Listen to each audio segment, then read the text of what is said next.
Do you find yourself constantly struggling to stay on top of your tasks as a leader? Don't worry, because today I have cultivated 10 time management hacks that every leader should know. Let's get into the video. Man, this is something that is so huge that I see leaders do not do all the time. Like, they do not delegate.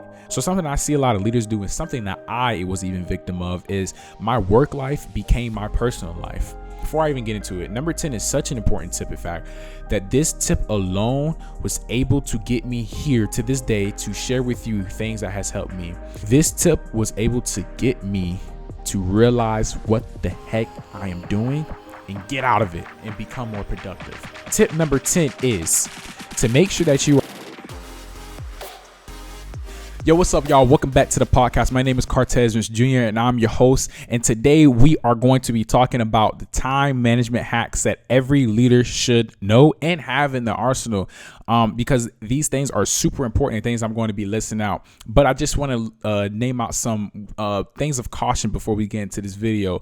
The caution is to make sure that you are listening to these tips that I'm giving you, because these are tips that I actually practice every day, and these are tips that has actually helped me go from a very stressful time here in college, stressful time with RTC and being an RA, to having actually a really nice and manageable workload to where now I feel more free and able to complete my tasks at the best of its ability. All right. And also remember that these things in here, again, as a leader, that you have to make sure that you are being adaptable. So not everything in here is going to be able to work for you. So you have to be able to take what I'm saying and also be able to adapt it to your life appropriately, and pretty much just take the seeds from the vines, right? And making sure that you're just applying what you can in your life, right? But let's get into this video. All right. So the first topic that we have is to prioritize ruthlessly, right? Prioritization is super important as a leader, because think about it. As a leader, you're in charge of a group of people, right? And so you have to make sure that you are hitting your certain time hacks. Something we say in the Army is time hacks. We got to make sure we hitting our time hacks. And how do we do that? We have to make sure that we are on a timeline, and that timeline is going to put in what are the most important things that we must do first, and what are the things that we're going to do and how we're going to do it, which is what we call standard operating procedures, or SOPs. People, you guys should understand that term, because that is with business. But basically, a standard operating procedure, or SOP, is basically saying this is how we're going to do it, and this is the exact fashion that we're going to do it every single time, to the point where it just becomes routine. And that's just more of a simplified version. And so prioritizing ruthlessly helps you identify the most important tasks of your day, and it's able to get you to focus your energy in on those tasks and be able to focus your energy on other tasks as well. So I know that kind of sounds like contradictory, but I'm going to explain this a little bit. So for me, for instance, in my life, I have a lot of things going on. I have to worry about school, keeping my grades up. I have to worry about my health. I have to worry about leading at RTC. I have to also worry about being an RA. I'm over 27 different individuals here in the dorms. And so I have to worry about all these different tasks and assignments that are within these things. And not only that, I also am part of a Christian organization called Chi Alpha. And right now I'm in the process of becoming a small group leader for that. So it's a couple of things. There's a lot of things that I have going on. But a lot of people always ask me the question, Cortez, how are you able to stay on top of these things? And it's because I prioritize. So instead of me saying that I'm going to just, instead of being so broad on everything, so I'm just going to do everything as it comes, I say, okay, as things are coming, I'm going to make sure that I'm putting the most important things first. So if you're a college student, if you're a student overall, we all know that we're here to get our degree, or we're here to get our grades first, right? College comes first for me. So I'm making sure that any assignments, any outstanding assignments come first. And then I even go deeper into that. So what assignments must come first? Like, what assignments are most important? And that's for you to really determine, like, what assignments are most important for you. And I can give you a tip. So usually how I prioritize my assignments so I go by a list. So my list goes by, when is the assignment due? That's definitely more important. When is this assignment due? How much is this assignment asking me to, like, how much time is this assignment asking me to commit to it? And then 3, I'm also seeing, okay, well, could I do this assignment in less than 5 minutes? So these are the 3 criteria that I'm looking at. And if I'm able to complete this assignment in 5 minutes, if this assignment isn't really asking too much responsibility from me, and also if this assignment is due, let's say in the next day or two, then usually right?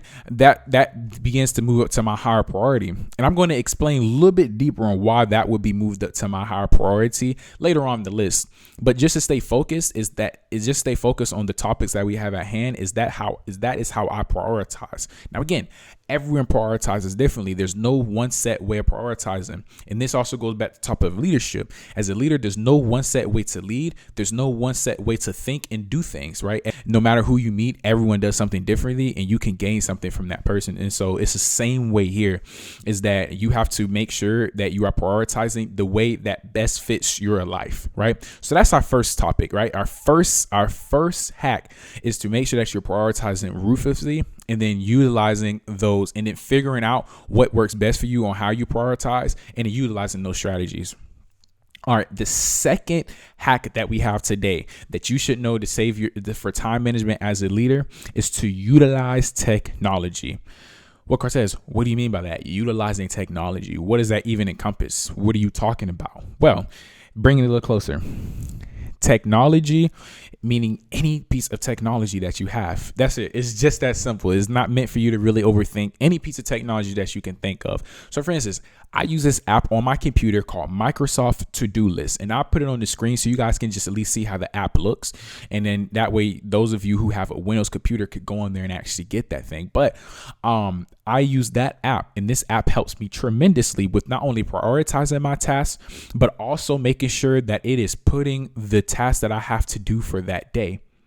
And so when I go into that, right, and when I go into that app, it shows, hey, Cortez, this is how many tasks you have. So maybe one day I may have like 7 different tasks to complete, and it shows those 7 different tasks, and it says, okay, you said that these are the tasks you want to do today. And the most amazing thing about this to-do list is that as you finish it, you are able to check it off, and it gives a little ding sound when you do check it off.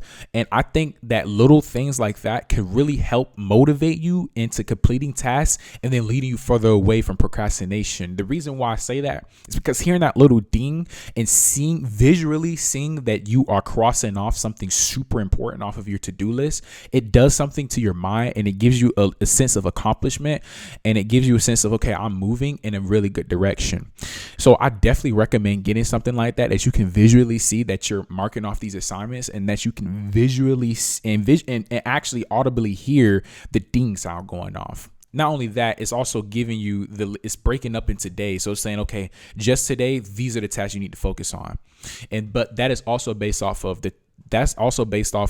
when you decide to schedule those tasks. So it still requires you to do a little bit of a heavy lifting on the back end, right? You having to go into your schedule, however your schedule may look like, and having to identify. That's where you go into the prioritize ruthlessly and saying, well, I see this task requires me to do a little bit more. It's going to take a little bit longer, and this task is due, and I don't know, maybe a week. So maybe I'm going to put this on a higher priority time, right? Or whatever it may be. Or this task allows me to complete it in 5 or 10 minutes.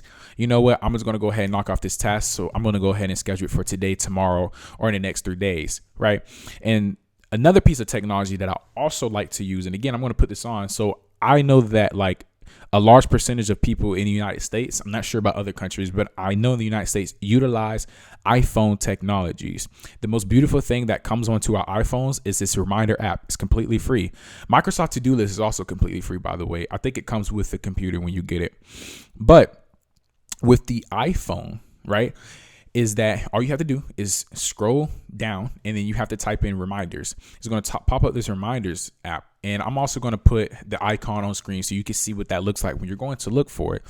And this thing is so beautiful, and this thing is super amazing, because now, for instance, let's say you're like, well, Cortez, I don't have my computer with me. And that's very valid. We may not have our computer everywhere with us. And let's say you're getting really quick, very timely of things that you need to do, duties that you must complete. So for instance, you may be in the middle of a meeting and you probably don't have your computer with you. Maybe it died or whatever it may be, but you're in this meeting and you're receiving some very important things and timely updates that are just being thrown into your agenda that wasn't previously there maybe a week or two ago, right? It's just in the moment. And so I love this app because I'm able to whip out my phone really quick and I'm able to go into the reminders app and plug in, hey, this is a task that I need to do. Make sure you complete it. what's beautiful about it as well is that I'm able to schedule the task ahead of time and tell basically my phone, hey, when I want you to remind me. So for instance, if I have a task due in 2 weeks on a Friday, I may put in on my phone now, hey, on the routers, hey, make sure that you log this task into your computer or make sure you complete this task, right? And so then I schedule that to remind me a week before. And then the week of, maybe 3 times throughout that week. And then on the day of. So now I'm constantly getting reminders. I'm like, okay, that's staying in the front foot of my mind. And instead of me forgetting. Now, let's even go to something even on a smaller scale than an assignment, because assignment really takes up a lot of room in your space. Now, for those of you that are watching, I keep saying assignment. I don't want you guys to get turned off because you may be like, well, I'm not in school, Cortez. I'm 25, 34 years old, and, I'm not really in school.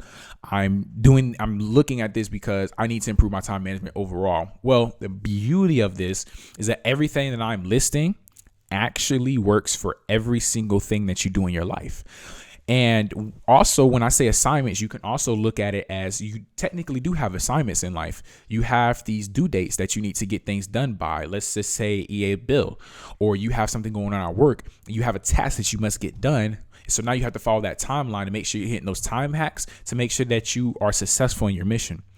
And so everything I'm saying could be applied to everyday life. But to get back to what I was saying, if it's something on a smaller note, where you're like, okay, I could probably easily forget this. Let's say if I'm telling somebody, hey man, I'm going to make sure to remind you that I'm going to do this tomorrow, right?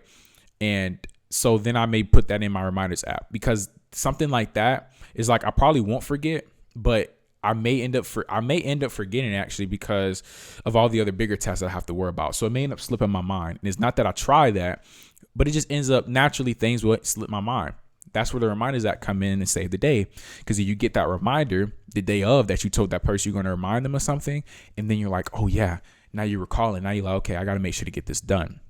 And so it's a great accountability tool, and it's a really great organizations tool. And I very highly recommend you guys to at least give those a try. Again, not everything on here is going to work for you, but I do recommend you guys to try, because again, these are the things that has helped me a lot with handling all the things that are on my table.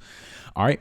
Moving on to the third topic, though. The third topic is to break tasks into smaller chunks, right? And so what I mean by this is, like, if you have a very large project, then your best route to do that is to break it up into smaller chunks instead of looking at it as a big, overwhelming project. For instance, if you have a project in school, right? And let's say this project is writing a report on something, you're going to have the abstract paragraph, you're going to have like this whole background information. You got all these different sections. Well, instead of you looking at it saying, I got to do all of this, instead you can say, well, on day one of when I start this, or maybe on whenever that is, on day one, I'm just going to focus on the abstract paragraph. On day 2 or on day 3 or 4, I'm going to focus on this next thing, and I'm going to do this. Again, that comes to where you think that your ability to complete things is at, right? Some people can do an entire paper in one sitting, like a whole 12-page paper in one sitting. Others cannot. I definitely cannot. So bringing up those tasks into smaller, manageable, more easing things is going to be a lot better on not only like you looking at the assignment wise and doing it at a higher quality, but also is going to be helpful in your mental, which again correlates back to the first point of where it will help in the quality of the assignment. If you're in work, if you're in the corporate area or anything like that, and let's say your boss gives you something, or you are the boss giving tasks, you do not want to overload your team with big, huge tasks because you think that they can handle it. Again, this all comes into being a leader and knowing your team. You have to know your team to a point where you're like, I know that my team cannot do this entire thing at one time. And it's not that they're incapable. It's that well, maybe they're not as productive in that state of immense stress. I mean, some people are, but most people are not. But again, that comes with knowing your team. Maybe your team performs extremely well under stress. But if not, then you got to know that. And you got to be able to break those tasks up into smaller, more manageable chunks and giving them those due dates. So then that way you're still completing the mission. And also to where it doesn't feel like it's so much stress being put on them at once. Right. And so that's just kind of goes into that. So making sure that you're breaking your tasks into smaller chunks. All right. The fourth hack that I have is to make sure that you are setting boundaries, right? So what do I mean by this? Setting boundaries means establishing clear boundaries between work and your personal life. And this is going to help prevent burnout and also like you merging the two things together. So something I see a lot of leaders do, and something that I was even victim of, is my work life became my personal life. And that was super taxing on my mental. And I love working, but not to the point where now it is boiling over to my personal time and boiling over to my personal life, where now my personal life becomes my work. That is where I was just, I would say even like 6 months. That's literally where I was 6 months ago. And so I had to come to a point where I had to learn that I cannot merge the two, and I have to learn how to put work down and pick up personal life. Vice versa. I have to also learn how to put down personal life and go to work life. And then it also comes into where you know yourself best at, right? Sometimes you may be able to do a little bit more work life than personal life, or someone may be able to do a little more personal life than work life and still, get the two things done. But again, that all comes down to the person. You have to make sure that you're not merging those two things together and where you're blurring those lines, because when those lines become blurred, so does your vision in completing a task, and so does your mental state. Like you become mentally exhausted and you become highly, highly stressed. And now what's happening is that your quality of work begins to deteriorate, because now you're under so much stress, you're under so much, mental distress that you're not able to complete the task to your fullest ability. So make sure that you're setting boundaries between your work and personal life. The fifth hack is to make sure that you are delegating effectively. You have to learn to give tasks to other people. So whether you're in a group project in school or whether you're in a group project at work, you have to, if your boss or if you are the boss and you know that there's a task coming up or you're given a task, you have to be able to look upon your teammates and you have to have enough trust in them that they're going to be able to complete that, right? I read this book called The 5 Dysfunctions of a Team. And two of the 5 dysfunctions that hurts a team drastically is the lack of trust and the lack of accountability. Those two things are super important to have within an organization, within a team, wherever you may be. It's super important to have. You have, as a leader, have to have enough trust that the ones that your team, the ones that you're working with, is going to complete the task. But you also have to make sure that you, as a leader, are holding them accountable to those tasks. Not only just you, but also your team are doing the same things as you're doing, making sure they trust each other and leaning on each other and making sure that they are accountable for each other and holding each other accountable for these actions, because ultimately you are a team and ultimately you guys have to do everything together in order to move further and stronger and a lot quicker. So making sure that you're delegating. Delegate these tasks around. Give these tasks to other people if you may need. Like if you're working in a group, do not be afraid to give the tasks to others, and give those tasks to those. It gives the tasks to those who are stronger in that suit. More preferably, if you come to the point where there's no one that's strong in that suit, give it to the one who is more likely to be stronger in that suit. If that makes any sense at all. And so you got to make sure you cannot be afraid to delegate. The sixth hack that we have is to make sure that you are practicing what I like to call the 2-minute rule. I call it this. It may have already been out, but I call it the 2-minute rule. And basically, and I said it actually in the first tip, is if a task takes less than 2 minutes, really I say 2 to 5, but if a task takes less than 2 to 5 minutes, complete that joint immediately. Don't even give it a second thought. Because you're going to start snowballing. It's going to create a snowball effect on the rest of your activities. Again, you may be given 7 tasks to do in one day. But who knows, maybe 5 of those tasks are very small tasks that takes you each individually 2 to 5 minutes to complete. Now, it's between 5 tasks, what is that? That's between 10 to 25 minutes? That's between 10 and 25 minutes that you completed 5 different tasks. And now guess how many tasks you have left to do that are going to take you a little bit longer? 2. So in about 10 to 25 minutes, you have completed 5 different tasks, right? That's going to, again, like I said in the second hack, is that is going to give you enough motivation and enough sense of success in what you're doing that is going to begin to push you to complete the other 2 tasks. I have went through many times where I was given a task that took me less than 2 to 5 minutes, and by the time I completed them all, I may have looked back and it was like, oh, I started this 15 minutes ago. I've already completed 5 tasks. I got 1 or 2 more tasks to go.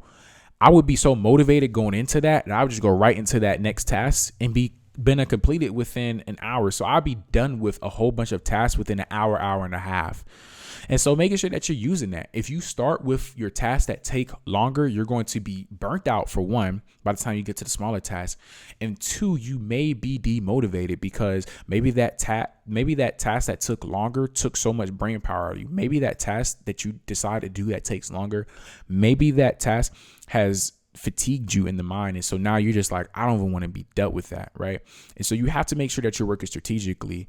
And by working strategically, you have to be utilizing the 2-minute rule. Now, if there's anything on this list that I say for you to try, regardless of how you are, it would be this one. Like, I think that this probably is the most universally used one that any leader, anybody can use and should probably use because it's extremely helpful. All right. On to the 7th hack. The 7th hack is to batch similar tasks together, right?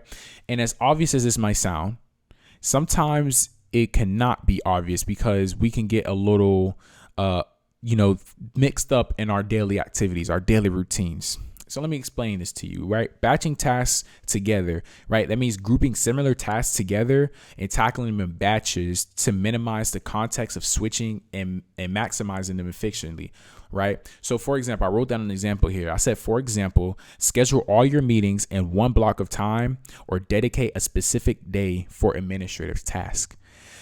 When you do this, you are using what I'm pretty sure you guys have heard is working smarter, not harder. By you working harder, you're just doing all kind of different tasks at one time that does not correlate to each other at all. What you will realize is that when you are doing tasks that merge together is that you're going to realize that, the thing that I did on this last task contributes to this next task. And it begins to tunnel from there, right? Or snowball from there. You're going to realize like, hey, I just answered this same style question in this last task or whatever it may be for you. Now you're going to be able to almost copy and paste that to the very next task that you have. So now you are working smarter, not harder. And now you are cutting down the time in minutes and how much you're spending on that task. Again, time management is simply learning how to time management is managing time better, but how do you manage time? We're more than likely on here because we want to learn how to take less time to do tasks. And although tasks may take as long as they may be, there are certain things that like I'm giving you that are going to help save you a lot of time and a lot of effort in the back end. So making sure that you're batching those together is definitely going to help. That's something that has helped me tremendously, right? Moving on to the 8th hack. The 8th hack is to make sure that you are limiting all distractions, right? So something that I like to say is making sure that you're going to a space free of distractions. What is a space free of distractions? It is not your room. It is not your living room. It is not, a loud place. It has to be free of all distractions. So then that way you are able to get better results. Now, if you are the type of person who can probably work in their room without those distractions, great. But even still, you still have to rid yourself of distractions. Something that I do is if I decide to work in my room one day because maybe I don't feel like going out, it's raining outside, I don't want to walk through the rain to go and study somewhere, I'm going to turn off my phone all the way. I turn it all the way off. I power it all the way down. And I put it inside of a drawer far away from me, close that drawer, and I go and do my work. So now I do not get to hear the buzzing. I don't get to hear anybody call me. None of that. The phone is away in the drawer, completely put away. Also, the reason a lot of y'all are like, well, why don't you just put it on airplane mode? Why don't you just put it on do not disturb? Well, here's the reason. Because sometimes if I'm working, I get tempted to go to my phone. And I learned that if I have it in do not disturb, it's like super easy. I just go on my phone, turn on, my face scans, and I just turn off do not disturb and I just start scrolling away. So the reason why I turn my phone all the way off and put it away is because that allows me that when I do get tempted to go on my phone, I have to, for one, go across the room to where I put my phone at in the drawer. Then I have to get it out the drawer, then I have to sit there, and when I click on it, it's like, oh yeah, it's not on. Now I have to sit there and wait for the phone to turn on. And if you have an iPhone, you know that it does not scan your face. Once it's turned all the way off, you have to slide up, you have to put in the password. Then you have to wait at least like 30 seconds to a minute for you to open up any apps, because your phone is still trying to connect to the internet. That is way too much resistance for me just to get on my phone and do things. So I realized that by me doing that, I was able to become more productive, right? So making sure that you're putting as much resistance and as much separation between you and distractions. All right. So that's what that may look like. Number 9 is to make sure that you are practicing mindfulness. Yo, I slept on this so hard. Like, my boss would tell me, my mother and father would tell me, like, bro, my girlfriend would tell me, my freaking siblings, like, bro, everyone would tell me, Cortez, you need to practice mindfulness. Because you seems like you're doing everything you should be doing, but you're doing too much. You're burning yourself out. Like, you gotta sit down and you gotta think through your thoughts. You can't just be up here running with a chicken with his head cut off. That junk went right over my head. I was like, yeah, whatever. I got to continue doing. Like, I thought that me running with my head on fire with the chicken's head cut off, I thought that was me being very productive. And in turn, I was not being productive. I was only trying to set off the illusion of being productive, which is just as bad as procrastinating or anything like that. So mindfulness is super important because you have to be able to sit down and just dwell in your thoughts. This also kind of ties back to hack number 4, where I said to set boundaries between your business and personal life. And practicing mindfulness is going to more than likely be in that personal side. A way that I practice mindfulness is not doing meditation and deep breathing and stuff like that. A way that I practice mindfulness is, for one, I read the Bible. So that's something that helps me so much, is that I get inside the Bible and I read, scriptures from out the Bible that are able to actually help me and ease my mind. Another thing that I do is that I also go to the gym. The gym is super amazing because when I am built up with stress, or I may feel a little bit overwhelmed that day, then I may go to the gym a little bit earlier. I may go to the gym 2 or 3 more times than I usually would, and that would help me kind of get my mind off things. Or sometimes I just go for a walk. Usually a walk is like all I need. I would say more time. If I'm not in the Bible, then I'm probably going for a walk. And if I don't decide to walk, I'll just go to the gym, depending on how hard I want to do my day. But that is actually how I break it up. And through me doing that, I'm able to release so much pressure, come back and produce work at its highest quality for the longest amount of time. Right. So practice mindfulness. All right. Do not sleep on that. And the final tip. I think this tip is actually the most important tip. All right. I might have to clip this in the beginning of the video. Listen. Hack number 10 is the most important tip. All right. The most important tip. All right. And that task, number 10 is such an important tip. In fact, before I even get into it, number 10 is such an important tip, in fact, that this tip alone was able to get me here to this day to share with you things that has helped me. This task is so important that this was able to get me from being in those stressful moments to being super, super, super productive. Again, I told you I am a RA. I am an ROTC, Army ROTC. I have to worry about keeping up my grades. I also have to worry about keeping up my health, right? And also I'm currently in training for my Christian small group leader, right? I'm doing all these 5 different things. All tasks require to pull all kinds of energy out of my direction. This tip was able to get me to realize what the heck I am doing and get out of it and become more productive. Tip number 10 is to make sure that you are reflecting and iterating, right? Is so important. And so many people, in fact, leave this tip out. This is by far, you can do all hacks 1 through 9, but if you're not doing 10, none of this can come into play. You have to reflect, you have to iterate what the heck, all of this, right? And so something I wrote down, I kind of want to go by slightly of what I wrote down on here. And Regularly reflect on your time management practices. Identify areas for improvement and experiment with new strategies to find out what works best for you. Continuously iterate and refine your approach to optimize your productivity as a young leader. Bro, this is so important because if you're not reflecting as a leader and just as a human being that's trying to continuously improve, you have to make sure that you are reflecting on the things that you're doing. You cannot be moving around this earth. You cannot be moving around anywhere for that matter if you are just blindly doing things and you're not knowing why you do it. You get your why by reflection. When you reflect on things, then you are able to say, I could have done this a little bit better. Maybe, you know what I mean? Like through all these things, you are now strategizing, you're gaining new perspective and you're learning. The iterating part is so important because once you reflected, you have to now iterate. You have to now put that into practice, right? That's why I say continuously iterate and refine your approach to optimize your productivity. So it's a continuous improvement. And so this is something that we also talk about in the Army a lot, is that everything that we do is continuous improvement. In every mission, we're continuously improving throughout the mission, continuously adapting, continuously reflecting on every single task and every single thing that we do.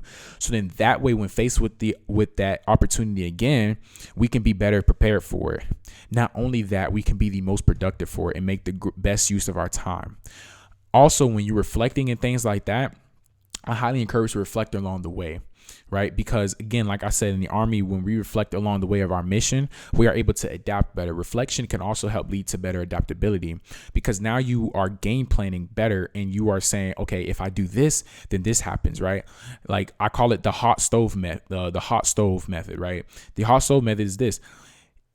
As a kid, our parents all told us to not put our hand on the hot stove not to put our hand on the stove when it's hot or when it was just being used.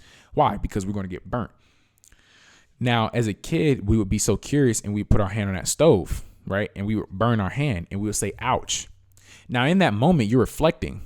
When you say, ouch, you're reflecting, okay, well, I see if I put my hand on the big red eye, I'm going to burn myself and it's going to hurt. So let me not do that again. How do I not do that again? Maybe the next time mother or father, grandma, whoever it is, tells me not to do it, I probably shouldn't do it. Also, if something's lighting up red, I probably shouldn't touch it. You know, also, if it's a stove, I probably shouldn't touch it either. All these things you're reflecting. And so now you're also now adapting to your environment. And now you're even adapting to yourself and you're adapting to what the heck is going on around you. So now you are able to you're going to be prepared better next time. So now the next time your mother, father, grandma, whoever it is tells you not to do something, you're probably going to listen because guess what? You adapt. You like, yeah, last time you told me not to do something, I did it anyways. I hurt myself. I'm probably going to listen to you now. And so making sure that you're utilizing these things. All right. So again, like I said, all 10 of these hacks you could use at your discretion. But these are the 10 things that has deeply helped me with maintaining so much in my life as a leader and maintaining things as even a student here in college. Like these things have helped me out so much. And I definitely if you are someone that is struggling with time management, if you are someone that is saying, I just do not have enough time in the day to complete these tasks, then for one, you may need to look at how you are going by those tasks. I guarantee you're going by those tasks wrong probably. And so you just have to find out, well, how can I go by those tasks wrong? And it's okay. I'm glad that you came by this video because now you're able to know, let me move forward in this life knowing like I have to put a little bit more strategy and a little bit more intention behind my tasks, right? And so through these things, I hope that you're able to gain a little bit of wisdom from my wisdom. And I hope that you're able to even implement these into your life. Right.